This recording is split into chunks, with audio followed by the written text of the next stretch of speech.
விடாமுயற்சி படத்தின் அப்டேட்டை நேற்று லைக்கா நிறுவனம் தனது சமூக வலைதள பக்கத்தில் அதிகாரப்பூர்வமாக வெளியிட்டுள்ளது.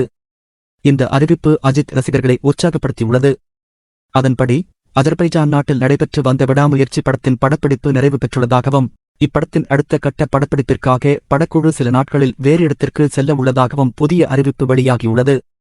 அஜர்பைஜானில் தற்போது பனிமழை பெய்து வருவதால் ஷூட்டிங் நடத்த முடியாத சூழ்நிலை ஏற்பட்டுள்ளதாக ஏற்கனவே தகவல் வெளியானது. இந்நிலையில் தற்போது படக்குழு சென்னைக்கு திரும்பிவிட்டதாக கூறப்படுகிறது. நடிகர் அஜித் மட்டும் துபாய்க்கு சென்றுவிட்டதாக தகவல்கள் தெரிவிக்கின்றன. மேலும் விடாமுயற்சி படத்தில் இன்னும் கிளைமேக்ஸ் காட்சியை மட்டும்தான் எடுக்க வேண்டியிருக்கிறதா? எனவே படத்தின் கிளைமாக்ஸ் காட்சியை எங்கு எடுக்கலாம் என்ற ஆலோசனையில் அஜித் மற்றும் மகள் திருமேனி ஈடுபட்ட நிலையில் தற்போது சென்னையில் செட் போட்டு எடுக்க திட்டமிட்டிருப்பதாகவும் கூறப்படுகிறது. படத்தை ஏப்ரல் அல்லது மே மாதத்தில் திரைக்கு கொண்டு வருவதற்கான அத்தனை பணிகளிலும் மகள் திருமேனி மும்முரமாக ஈடுபட்டு வருகிறார். வரும் மே மாதம் அஜித் பிறந்த நாளில் கோடை கொண்டாட்டமாக அஜித் ரசிகர்களுக்கு விடாமுயற்சி திரைப்படம் வெளியாகும் என்று பெரிதும் எதிர்பார்க்கப்படுகிறது. விரைவில் படத்தின் ஃபர்ஸ்ட் லுக் வெளியாகும் என்று கூறப்படுகிறது.